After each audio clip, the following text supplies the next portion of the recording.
김양주 목사님 복음 강설 하시겠습니다. 에베소서 1장 20절입니다.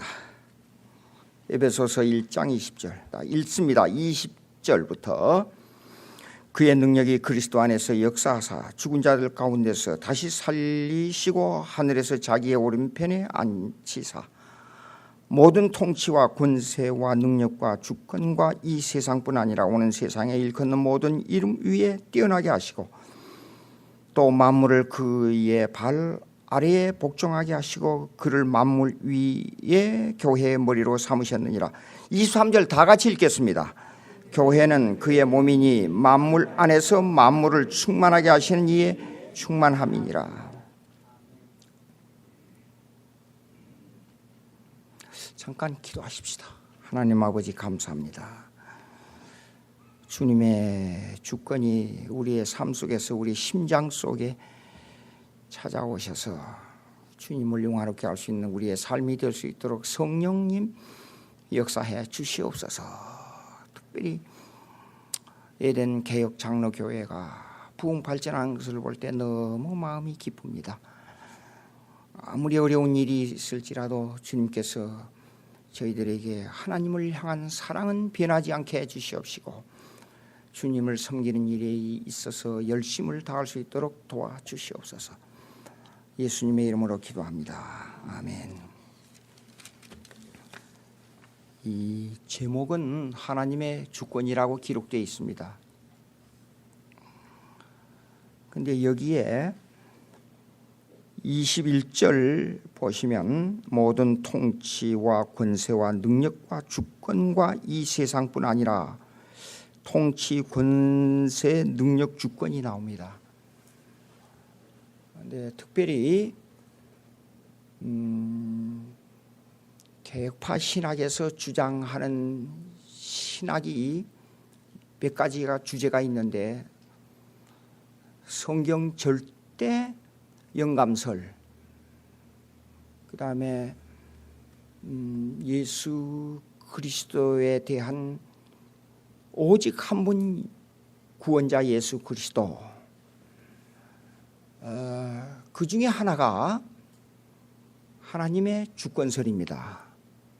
하나님의 주권설은 뭐냐 그러면 그냥 통치자로서 하나님이 그냥 억압해서 누르고 다스리고 마음대로 이끌어간다, 그런 단순한 의미가 아니에요.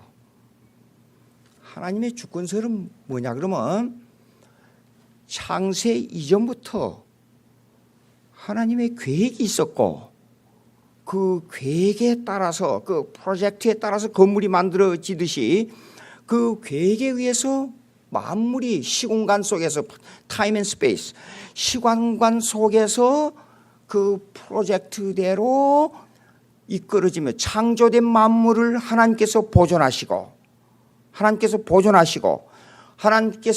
통치하시고 government, preservation 보존하시고 그 다음에 providence 섭리하시고 그 섭리라는 말은 시공간 속에서 창세전에 프로젝트가 만들어진 그대로 시공간 속에서 프로젝트대로 이루어진다, 그런 뜻이에요. 그래서 섭리. 그게 섭리되어 간 그대로 그것이 하나님께서 창세전에 만들어진 그것이 그대로 완성될 때에 처음에 창세전에 계획된 대로 예수님께서 오셔서 만물을 심판하시고 그의 통치권 아래로 완성된 천국이 이루어진다, 그런 뜻이에요. 그런데 그 속에서 나라는 하나의 존재가 나타나서 하나님의 뜻에 합당하게 사용된다, 그런 뜻이에요.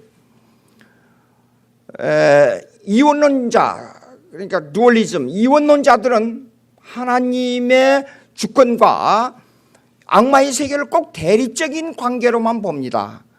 그런데 우리 개혁파 신학에서는 악마도 마귀도 하나님의 뜻 가운데 있으면서 그걸 통치하면서 그 마귀도 하나님을 반대하지만은 하나님의 뜻을 이루어지는 이론론으로 본다 그 말이에요.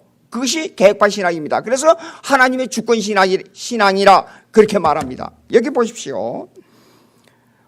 이것도 그냥 통치와 권세와 능력과 주권과 이 세상뿐 아니라 이 세상에 일컫는 모든 이름 위에 뛰어나게 하시고, 이름 위에 뛰어나게 하신다는 말은 예수님께서 그 이름 위에 뛰어나게 하신다는 그 말이에요. 근데 여기 그렇게 된 게 아니라 그 앞에 중요한 단어가 하나 있습니다. 모든이 나옵니다. 모든. 여보십시오. 모든 통치, 악을 행하는 정치가도, 악을 시행하는 마귀도 모든 하나님의 주권과 통치 아래 있다 그 말이에요. 내 한 사람의 행동과 내 한 사람의 삶과 내 한 사람이 태어나고 죽는 것이 모든 통치 안에 있습니다.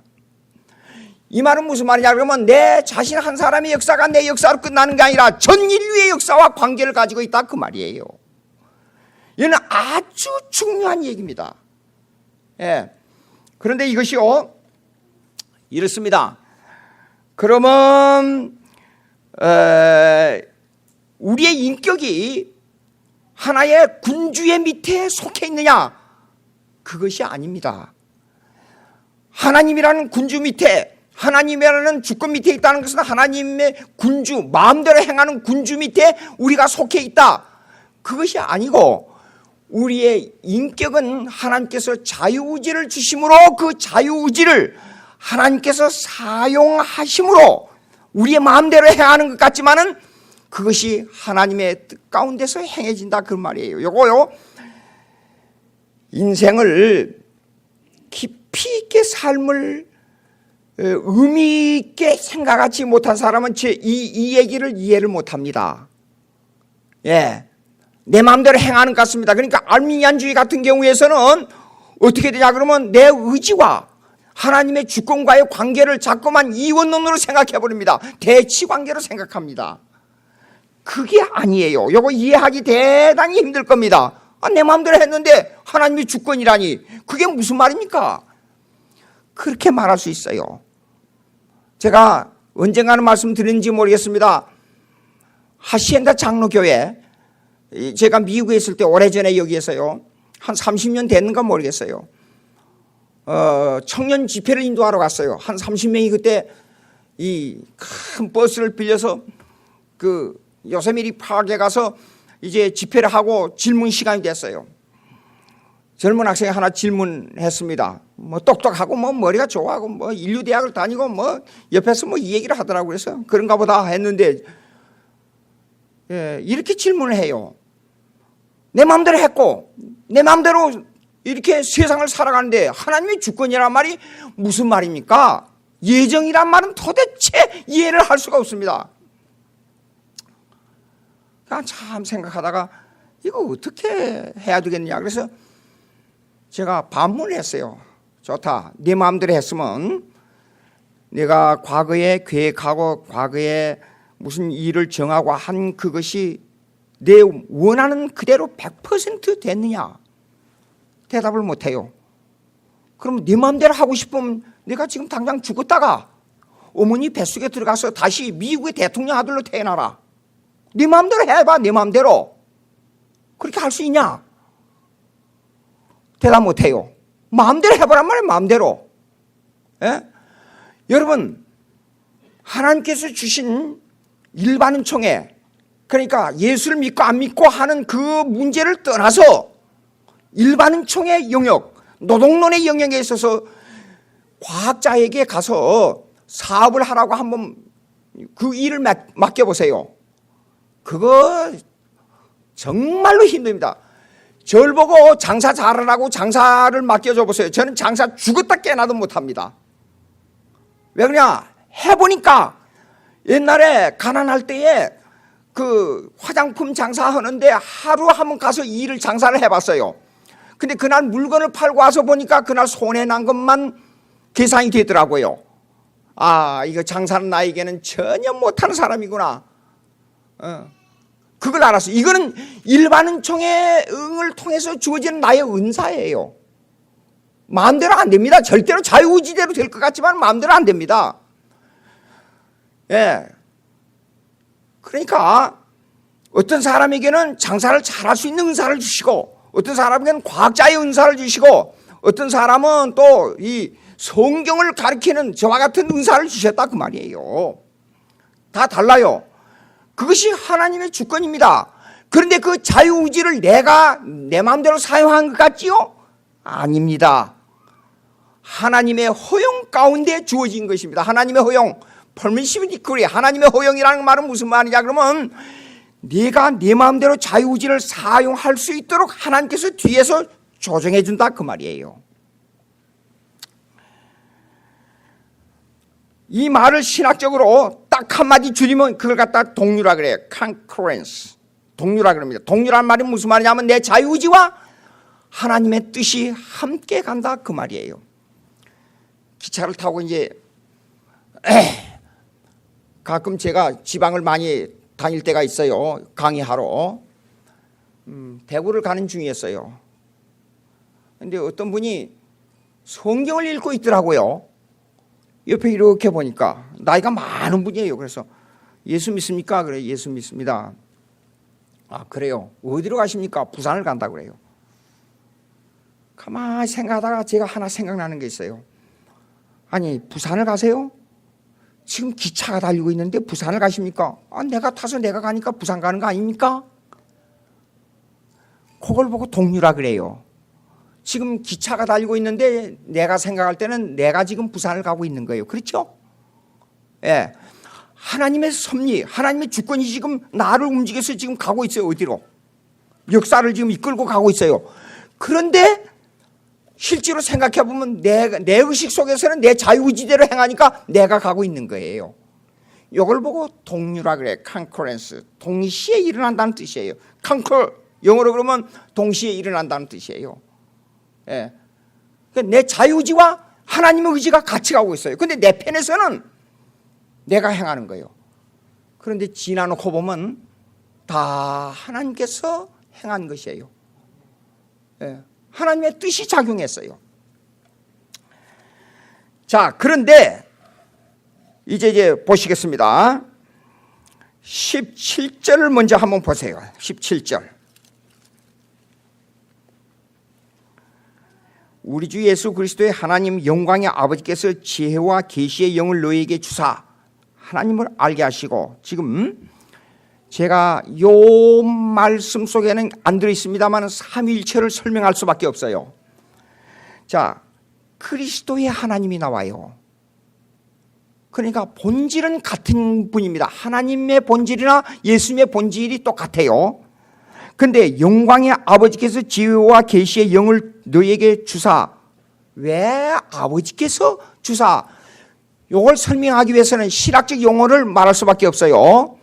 이걸 보고 에카나미컬 트리니티라 그래. 트리니티, 삼일체. 이게 경세적 삼일체라 그래요. 에카나미 그러면 경제란 말의 뜻인데 그 원의 뜻의 본문을 해석해 보면 이렇습니다. 조화, 합의, 그런 뜻이에요. 경제라는 말은. 그러니까 경제가 잘 된다. 그 말은 무슨 말이냐면 기업주와 노동자가 서로 유익을 같이 공동적으로 나눈다. 그래서 조화라는 말이 된단 말이에요. 조화라, 조화. 그 경제라는 말은 원래 조화라는 뜻이 있어요. 합의라는 뜻이 있고. 그 기업주만 돈을 차지하게 되면 조화가 안 돼요. 그렇잖아요.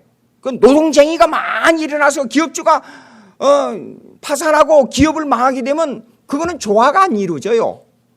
그러니까 에카나미컬 트리니티, 그러게 되면 경세적 삼일체란 말인데, 경세적 삼일체라는 말은 무슨 말이냐면 삼위 하나님이, 성부, 성자, 성령이 사역에 있어서 조화를 이룬다, 그런 뜻이에요. 그러면 아버지께서는 계시의 영을 주시고 아들을 보내시고, 그러면 그 아들은 아버지께서 계획한 그대로 어김없이 그 사역을 완성하시고, 그 완성하신 사역을 우리에게 그대로 100% 어김없이 우리의 심령 속에 적용하시는 하나님이 성령이라. 그래야 조화가 이루어지잖아요. 그러니까 여기에서요, 그걸 이해하고 이 성경을 읽어야 돼요. 하나님 영광의 아버지께서 지혜와 계시의 영을 너희에게 주사 하나님을, 그러면 결국은 성령으로 말미암아 예수 그리스도를 구세주로 받고 그로 말미암아 최종적으로 하나님을 알게 된다 그 말이에요. 여러분, 하나님을 알고 깊은 신앙 세계로 들어가려면 하나님의 주권 신앙이 마음속에 자리 잡아야 돼요. 하나님의 주권 신앙은 뭐냐? 섭리적 신앙으로 돌아가는 거예요. 창세 전에 계획한 하나님의 뜻이 내 심령 속에, 내 주위에, 내 가족을 통해서 이루어지고 있다. 그걸 몸소 강하게 체험해야 돼요. 그것이 신앙에 깊이 들어가는 겁니다. 어린의 신앙은 그저 믿고 좋다, 기분 좋다, 거기에서 끝나는 거예요.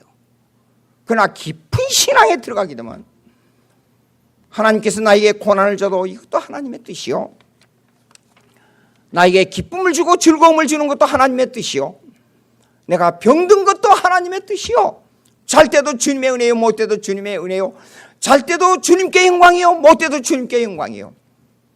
이 신앙으로 들어가는 것이 하나님의 주권 신앙이에요. 네. 자, 그러면 성령께서는 어떻게 하느냐? 먼저 영의 눈을 밝혀야 돼요. 예수 그리스도를 알게 해야 돼요. 여기 보십시오. 18절에 너의 마음의 눈을 밝히사, 심령의 눈을 밝히사. 여기 마음이라고 그랬습니다만 여기 heart, 심장이 심장, 심령의 눈을 밝혀야 돼요. 그저 1 더하기 1은 2다 하는 공식적인 숫자를 우리 아는 것이 아니에요. 마음의 눈을 밝히사 그의 부르심의 소망이 무엇이며 성도 안에서 기업의 영광의 풍성함이 무엇이며. 이 18절은 뭐냐 그러면 하나님의 주권 신앙을 가진 삶 속에서 내 신앙이 무엇인가를 점검하는 거예요, 이 내용이. 그 다음에 19절 그의 힘의 유력으로, 이게요 성령과 하나님의 유력으로 역사심을 따라 믿는 우리에게 베푸신 능력의 지극히 크심이 어떠한 것을 너희로 알게 하시기를 구하노라. 사도 바울이 이 에베소서 교인들에게 편지를 보내면서 전 생활에 대한 하나님의 주권의식을 지금 고취시킨 내용이에요. 17절로부터 19절까지.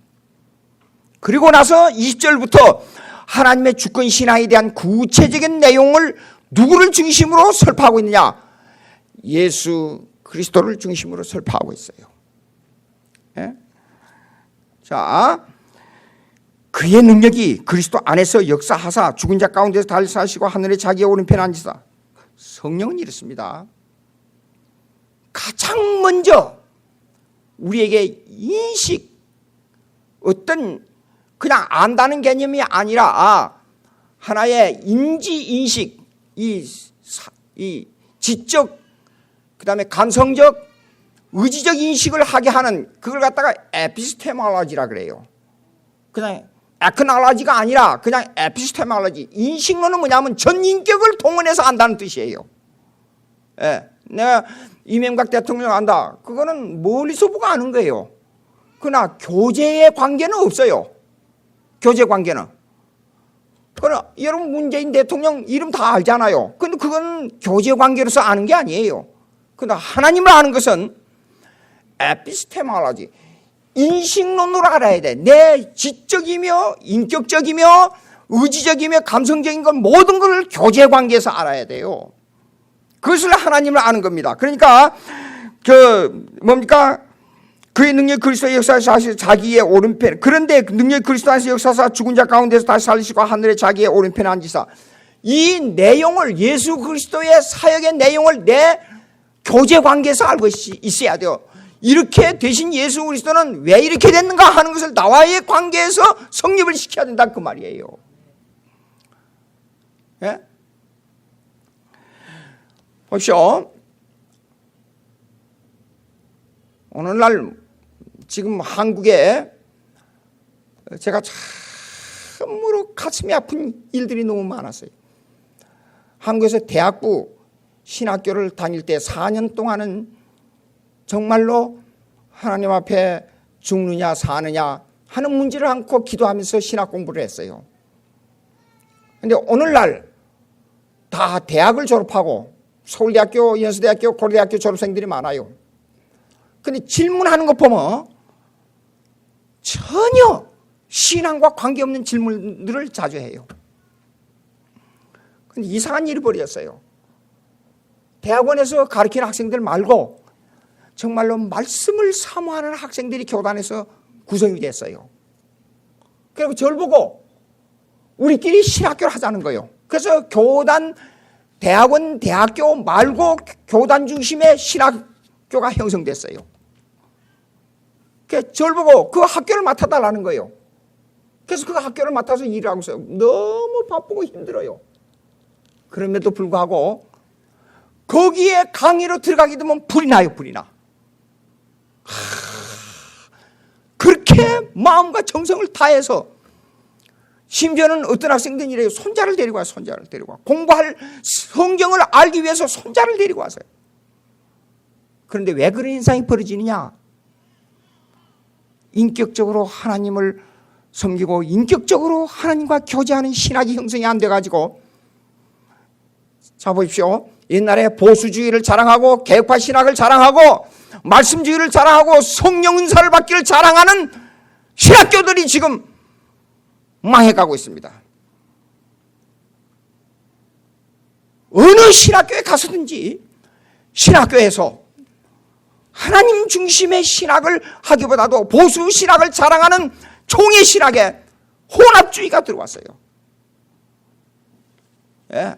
그래가지고 왜 WCC가 나쁘냐, 이게 왜?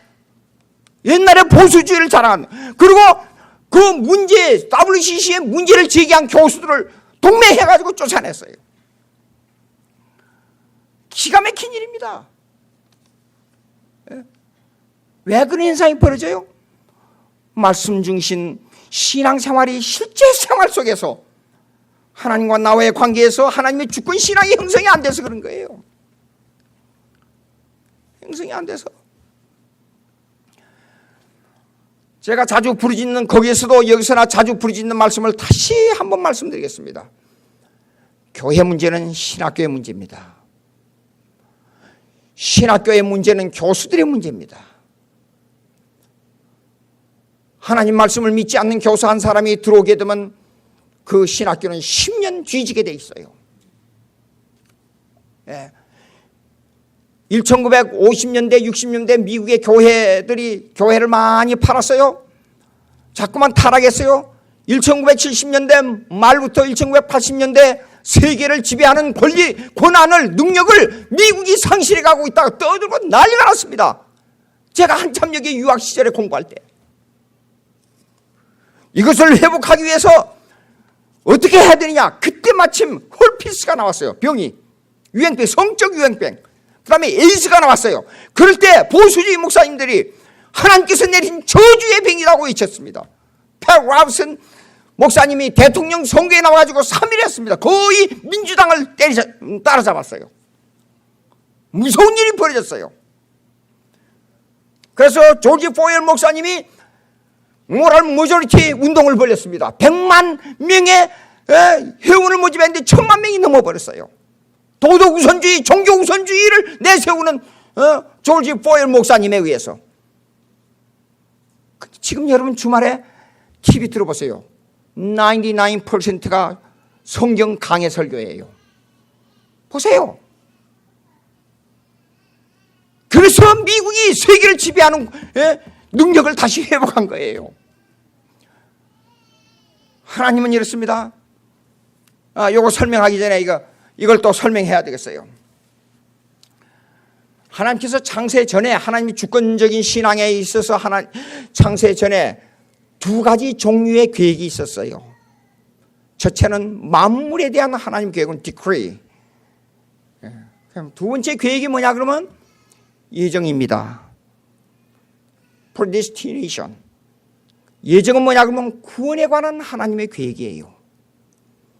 그리고 만물에 관한 하나님의 계획은 우주에 대한 하나님의 계획이에요. 그런데 범위는 만물에 관한 하나님의 계획이 더 넓어요. 그런데 진짜 모든 계획은 어디에 기초를 두고 계획이 세워졌느냐? 구원에 관한 하나님의 계획에 의해서 기초를 세운 거예요. 그것이 아브라함을 통해서 그의 자손과 이스라엘 백성을 통해서 그 계획이 성취되었고 그 역사적 사건에 의해서 예수님이 예언되었고 그 역사적 사건에 의해서 예수님이 이 땅에 오셨고 그 역사에 기초해서 예수님이 종말을 예언했어요. 그러면 이 말은 무슨 말이냐? 하나님의 아들 예수님이 모든 역사의 주인이고 그 역사의 중심이 어디에 있느냐? 교회에 있다 그 말이에요. 그걸 실제로 증명한 사건이 뭐냐? 로마 시대를 보십시오. 2000년 전에 교회가 잘 되는 나라가 국가가 잘 됐고 교회가 타락하면 국가가 타락했어요. 지금 미국이 왜 세계를 지배했느냐 보십시오. 왜 한국이 북한이 세계에서 가장 가난한 나라가 되고 남한이 저렇게 10대 경제 강국으로 성장하게 됐느냐?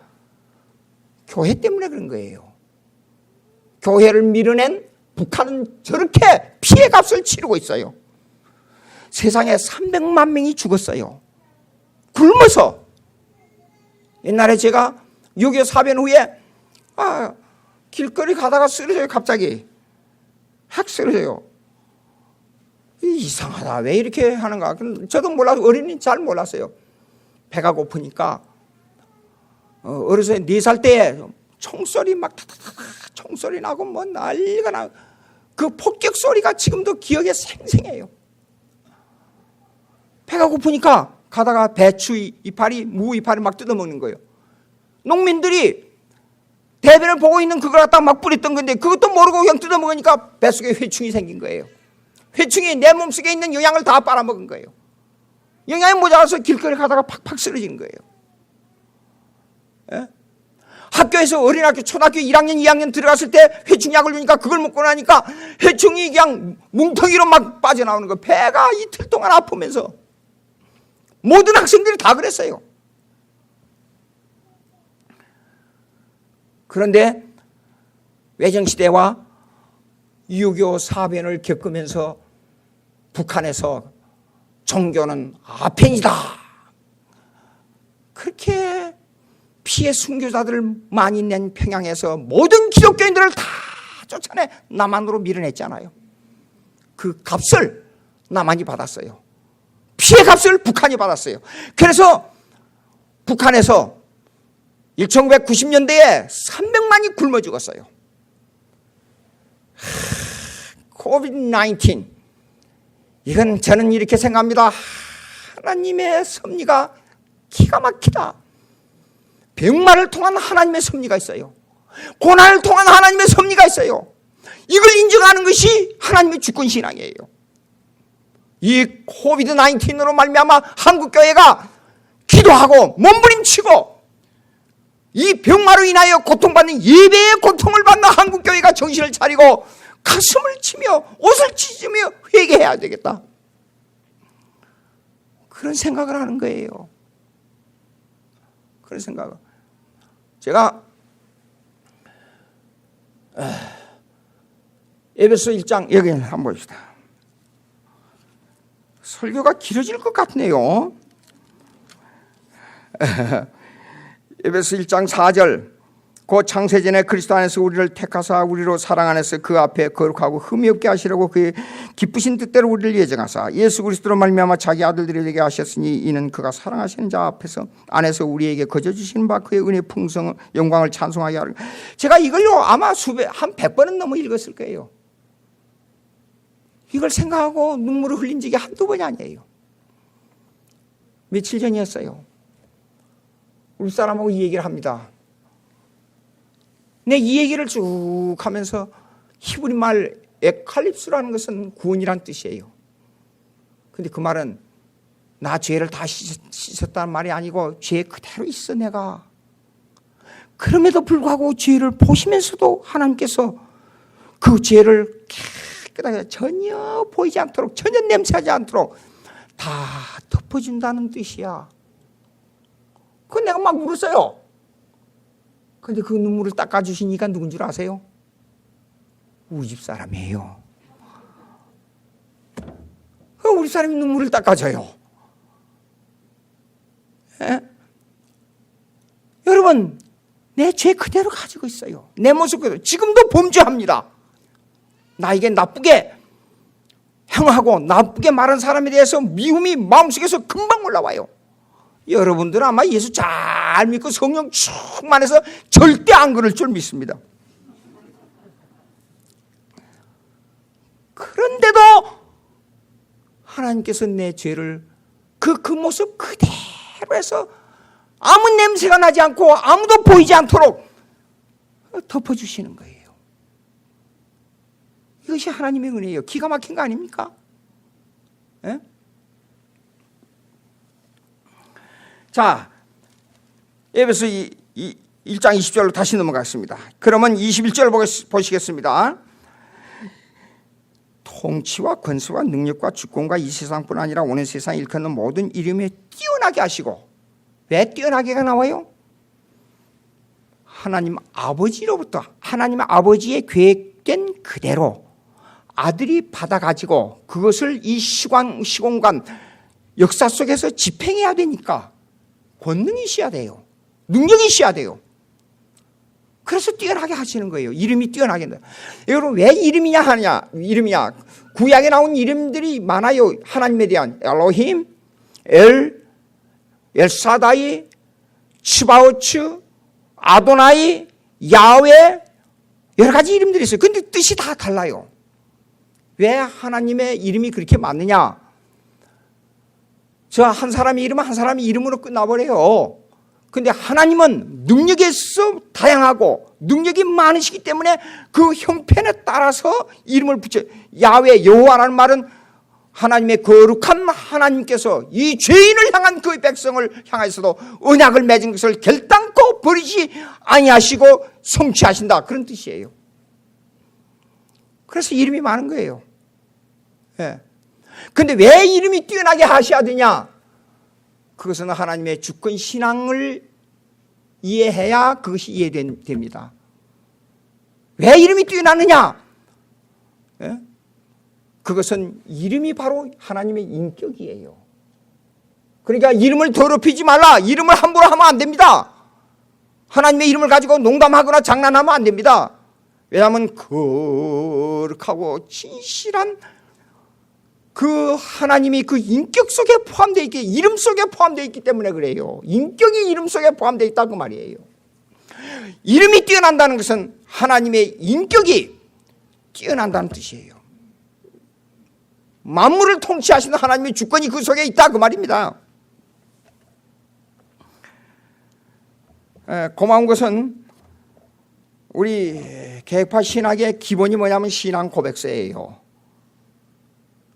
그런데 요 에베소 1장 20절부터 23절까지의 내용이 이 속의 주제로 엄청나게 많이 나타나 있습니다. 올 때마다 이 책을 주문해가지고 가져오라는데 얼마나 제가 마음이 기쁜지 몰라요. 제 제자 중에 한 사람이 이 책을 가지고 가서 교회 가서 이걸 가르쳤는 모양이에요. 아마 전도사로. 그 담임 목사님 불러가지고 화를 내면서 왜 이런 걸 이거 필요 없는 것을 왜 가르치냐고 그랬는 모양이에요.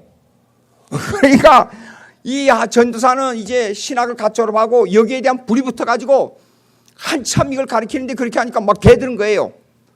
그러니까 오늘부터 나가. 그래서 쫓아내버렸어요. 그래도 마음이 허전하고 슬퍼서 견딜 수가 없어서 제게 찾아왔어요. 저를 보고 이러는 거예요. 이렇게 좋은 것을 가르치는데 목사님이 날 보고 쫓아내버렸습니다. 이것이 한국교회의 현실입니다, 여러분. 내게 와서 예배를 이렇게 보면서 이게요.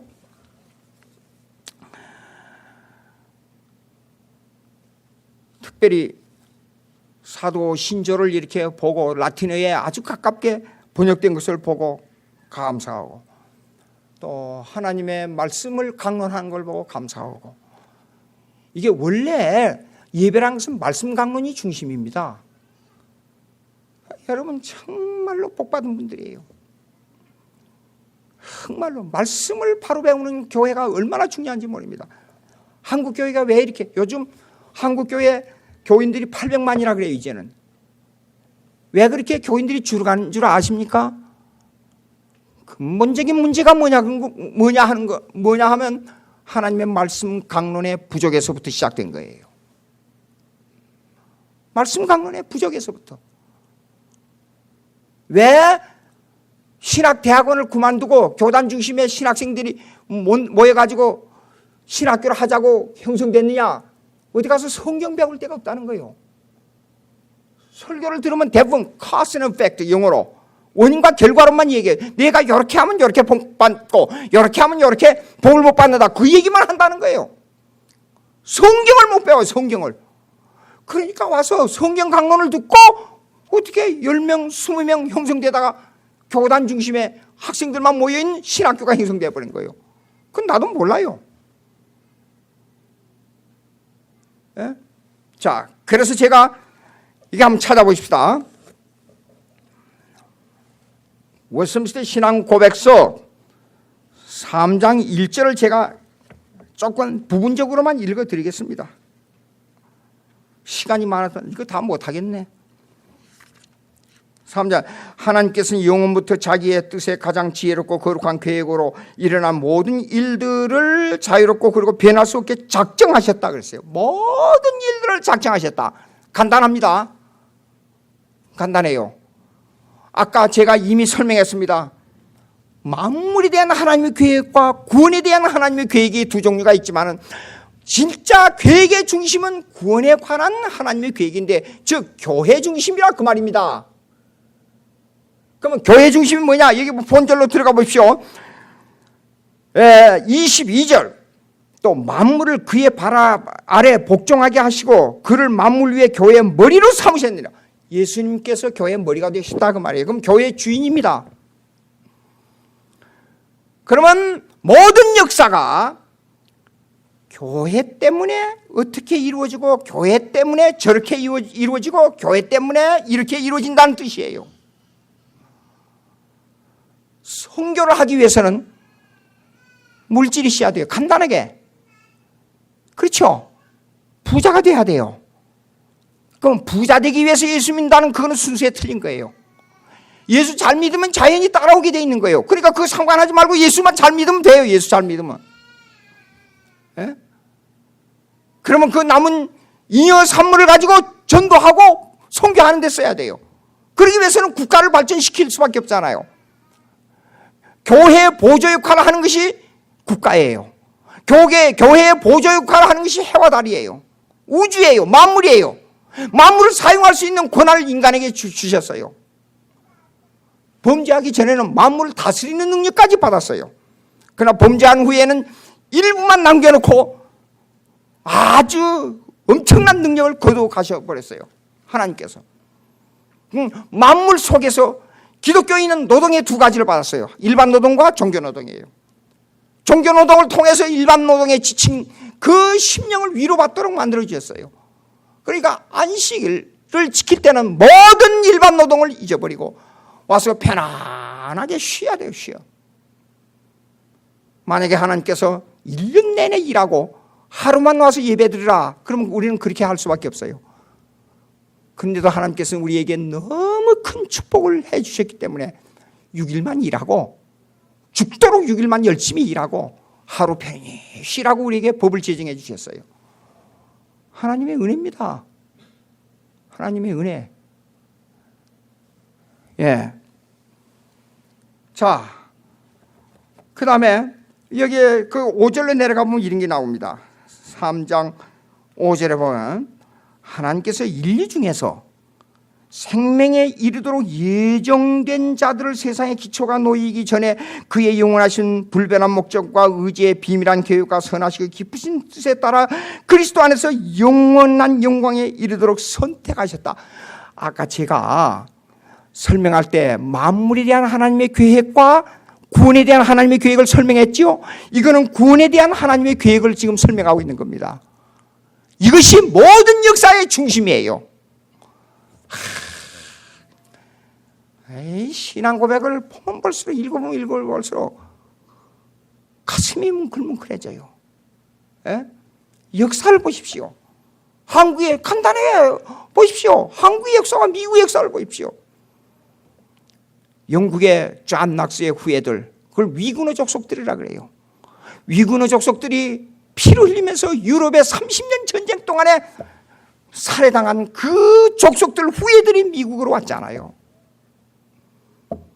그리고 벨지 신앙 고백을 만들면서 화란에서 한 지역에서 10만 명 이상의 순교자들이 나왔잖아요. 그 후예들이 미국에 왔습니다.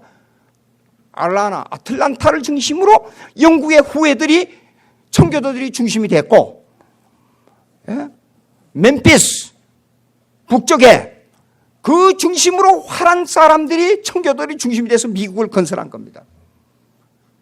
그 지역을 통역하기 위해서 제가 칼빈 유니버시티에 있는 칼빈 신학대 테올로지컬 세미나리 갔댔었어요. 보니까 화란 냄새가 나요. 건물도 그러고 그 사람들의 삶이 오물조물하고 정확하고 세심하고 주위 사람들을 그렇게 돌보는데 정성을 다하고. 근데 아틀란타니까 영국 냄새가 나요. 말 타고 진취적이고 힘있고 능력있고, 하나님이라 그러면 자기 목숨을 간단 없이 그냥 쉽게 하나님 목숨을, 자기 목숨을 던져버리는 그 냄새가, 거기서 그 남북 전쟁에 대한 역사를 쫙 써놨어요. 다시는 이 전쟁이 없어야 된다. 인간의 생각으로 이념에 대립을 해서는 앞으로 안 된다. 하나님이 중심이 돼야 된다. 그 하나님이 꼭 나와요. 야, 그 사람들의 역사로 말미암아 그 열매, 피의 열매를 미국이 먹고 자라서 이렇게 세계를 지배하고 있어요. 저는 강의할 때마다 이런 말을 가끔 합니다. 하나님께서 북한을 망하게 하는 하나님의 뜻이 있을 것이다. 망하면 우리가 통일이 되면 일본을 따라잡는 게 아니라 반드시 일본을 능가한다. 그러면 150년 역사를 겪을 때마다 국토의 지도가 변경된다. 그러면 한국은 세계에서 가장 지도가 변경될 수 있는 조건을 갖추고 있다. 왜냐하면 우리 한국 한민족들이, 조선족들이 길림성에 많이 살고 있기 때문에 우리가 경제적 힘이 늘어가고, 우리 민족들이 연합이, 북한하고 해서 연합이 되게 되면 과거에 우리 남북한 합한 것보다도 더 땅을 많이 차지하고 있던 그 땅을, 조선인의 지배했던 그 땅을 우리에게 다시 달라고 할 때가 올 수 있다. 중국에 가서 강의를 해보니까 한국 냄새가 나요. 길림성에 가서 강의를 해보니까 상과 들이. 그건 나도 몰라요. 여러분, 압록강에서, 그 단동성에서 압록강 건너편 신우주를 이렇게 건너 내려다 보니까 신우주 씨가 완전히 죽었어요. 새카매요. 등불이 없어요. 가로등이 없어요. 하나님 아버지, 순교의 피를 흘렸던 이 땅이 저렇게 변했습니다. 예? 그런데 우리가 정신을 차려야 돼. 정신을 차려야 돼요. 뭐냐? 청교도 신앙, 이 웨스트민스터 신앙 고백서하고 청교도 신앙인들하고는 아주 밀접한 관계가 있습니다. 청교도 신앙인들은 이랬습니다. 절대 정직, 절대 근면, 절대 정직, 절대 근면, 절대 검소, 이 원칙을 가지고 그들의 삶을 변화시켰어요. 우리가 하나님 아버지, 오늘 돈 잘 벌고 축복하고 잘 먹고 잘 살고 이렇게 행복하게 사니 감사합니다. 그런 어린이 신앙을 가지면 안 됩니다. 예? 저를 보고 성도들이 그래요. 목사님은 음식이 까다로워서 대접하기가 대단히 힘들다고. 커피도 잘 안 먹고 콜라도 잘 안 먹고, 어디 가서 식사 대접한다 가자 그러면 어디로 갈 거냐 그러면 호텔에 가. 그럼 나는 못 갑니다. 그래서 왜 그래요? 호텔에 가면 이상하게 밥만 먹으면 배가 아프고 병이 듭니다. 내가 생각을 해보세요. 5만 원, 10만 원, 10끼 먹을 수 있는 식사비를 한 번에 내고 밥 먹어요. 가는데 1시간, 오는데 1시간. 그리고 돈을 많이 내서 재정적 손해, 그 다음에 많이 먹어서 배가 아파서 손해. 3가지 손해예요. 그걸 왜 해요? 왜 해? 10,000원 이내에 된장국 한 그릇이면 모든 영양이 다 들어있어요. 얼마나 좋아요. 뱃속 편하고 건강하고 시간 낭비하지 않고. 우리의 삶이 하나님 중심이 돼야 돼요. 하나님 중심이 돼야 돼요. 네? 이거 큰일 났네. 반도 못했는데. 어쩔 수 없이 시간상 빨리 줄여야 되겠어요. 그러면은 23절 보십시다. 교회는 그의 몸이니 만물 안에서 만물을 충만하게 하시는 이의 충만함이라. 그러니까 우리 교회 여러분들 있잖아요. 여러분들이 예수님의 몸이에요. 이거 쉬운 얘기가 아닙니다. 예수님이 머리고 우리는 그의 몸이에요. 그러니까 머리가 시키는 대로 해야 돼요. 예수님이 어떻게 삶을 살았으며 예수님이 어떻게 우리에게 가르쳐 주셨는 것을 우리 그 모습을 우리가 실천하면서 그 모습을 후예들에게 가르쳐 줘야 돼요. 예수님의 모습하고는 전혀 다르게 지탄을 받는 기독교인들이 돼서는 안 돼요. 한국 교회가 지금 많은 지탄을 받아요. 큰 교회 담임하고 있는 분들이 돈 자랑하고 다니죠. 돈 자랑. 이게 문제가 있는 거예요. 학교를 맡아서 이제 일을 할 때인데 교단에서 일이 있었어요. 목사님들이 오는데 큰 교회 목사님들은 애구수 아주 비싼 고급 차를 타고 왔어요. 근데 학생의 임원들이 가서 이제 바퀴를 놔서 이제 이걸 정리해줘요. 근데 어떤 분이 좋은 고급 차를 탁 타고 와서는 문을 열고는 막 소리를 지르면서 내 차 빨리 앞에다가 대줘, 빨리 와, 막 소리를 질렀는 모양이에요. 근데 저는 가서 학생들에게 미리 얘기를 했어요. 어떤 경우가 오든지 목사님들을 순서대로 정리해주고 순서대로 하라. 꼭 내 명령이다. 그래서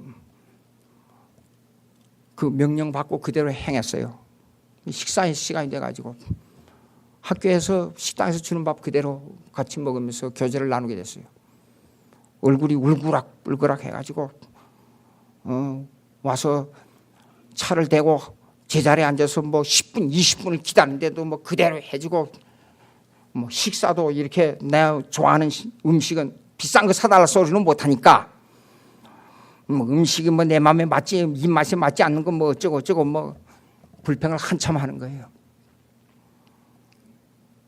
목사님, 제가 그랬어요. 목사님, 예수님과 그 제자들을 생각해 보십시오. 우리가 이렇게 하면 안 됩니다. 제자들은 예수님께서 부탁하신 말씀대로 한결같이 순교했습니다. 지금 한국에서 순교할 길은 없지 않습니까? 그렇죠?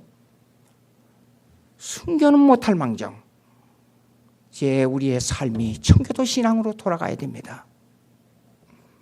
학생들이 제게 가끔 물어요. 목사님, 우리에게 원하는 말씀이 뭡니까? 딱 한 가지다. 신학은 철저한 계획화 신학을 신앙화해라. 두 번째, 삶은 청교도로 돌아가라. 얼마 전에 생일이라고 저에게 선물을 우리 애들이 모아가지고 케이크를 만들어 왔어요.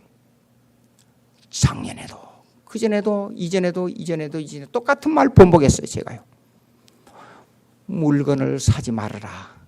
나에게 선물을 사지 말아라. 돈 낭비하지 말아라. 오직 밥 한 끼 같이 나눠 먹는 것이 내 가장 좋은 생일잔치다. 그걸 한 번만 더 하면 거짓말 조금 못해가지고 한 1000번쯤 돼요. 똑같은 말 반복합니다. 그런데 삶이 변화가 안 돼요. 삶이 변화가 안 돼요. 습관이 되어 있기 때문에. 습관이 되어 있기 때문에. 옛날에 하나님의 은혜를 저는 이렇게 생각했어요. 죄사함 받고 하나님의 은혜로 너무 기쁘고 좋고 내가 잘못한 거 다 용서해 주니 감사합니다. 그렇게 생각을 했어요. 좋습니다. 내가 실수하면 용서를 구하겠지만 세상에 뭐 그런 일도 있을 수 있으니까 염려하지 말라고. 그렇게 간단히 넘어갈 수 있는 것이 하나님의 은혜가 아니란 말입니다. 이사야 48장 9절, 10절, 11절을 읽어보세요. 바벨론으로 잡혀갔던 이스라엘 백성을 향하여 내가 너희를 연단하였으나 풀무 은처럼 연단하지 아니한다 그랬어요. 우리의 죄악을 생각하고 하나님의 은혜를 받았다고 마음대로 사는 생활을 생각하면 하나님께서 구역질라고 너를 10번 찢어주고 죽여도 내 분이 풀리질 않아. 그런데 내가 너를 왜 용서할 수밖에 없느냐? 내 이름의 영광을 위해서야. 나는 너를 죄를 덮어주는 이유는 내 손으로 직접 덮어주는 은혜지 종을 보고 그냥 덮어줘라 괜찮다 그런 정도가 아니야. 내 죄를 생각하면 내 가슴이 찢어지고 내 심장이 무너져. 견딜 수가 없단 말이야. 견딜 수가 없어. 네 죄를 생각하면. 그럼에도 불구하고 내 영광을 위해서 오직 한 가지 너와 맺은 언약, 창세전에 내 구원을 위하여 나 사랑 안에서 너를 선택한 언약, 그거 하나 때문에 내 마음을 표현할 수가 없어. 알았어? 그렇기 때문에 너는 아무리 잘못하고 아무리 개차반 같은 생활을 할지라도 너는 내 것이기 때문에 난 너를 놓칠 수가 없단 말이야. 놓칠 수가 없어. 알았어? 그것이 하나님의 은혜예요. 그것이. 여러분, 저는 나이가 들어갈수록 자꾸 눈물이 많아져요. 하늘나라를 생각하면 하늘나라 하나님 앞에 가서 내가 하나님 아버지 내가 이렇게 살았는데 하나님 앞에 어떻게 할까요? 아무리 개차반같이 살아도 하나님께서 모든 죄를 단 1%도 모자람 없이 덮어주시고 내 종아 네가 살면서 나를 섬기고 이렇게 살았지. 하늘나라로 가서 나와 영원한 교제를 나누자. 천사를 동원해서 저 김양주 데리고 와. 마귀가 침범하지 못하도록 나를 이끌고 하늘나라에 올라가서 삼위일체 하나님과 영원한 삶을 누리고 살 겁니다. 그렇게 살 겁니다. 이 세상은 너무나도 짧아요. 이 세상은 너무나도 보잘 것 없어요. 생각하면 허무한 것뿐이에요. 여러분, 이민 생활을 살면서 너무 힘들지요? 우리 사람하고 자주 얘기합니다. 과거에 우리 어린애를 키울 때 밤 12시가 되도록 청소 일하고 낮에는 공부한다고 그 졸린 눈을 비비면서 학교에 가서 어린애 베이비시터한테 맡기고 하루에 18시간 이상을 동서남북을 헤맸던 그 과거를 생각해 보면 20대로 다시 돌아갈까? 우리 사람은 절대로 20대로 돌아가지 않겠다고 그래요. 그때 그 힘든 생활을 하게 되면 그런 과거를 지나왔어요. 간단한 삶입니다. 인생은 100년을 살아도 아주 간단한 삶입니다. 깊이 생각하십시오. 깊이. 내 오늘 여기에서 시공간 공간 속에서 여기서 삶을 살면서 내 하루의 삶이, 내 잠깐의 1시간 삶이 하나님과 어떤 관계를 가지고 있는가?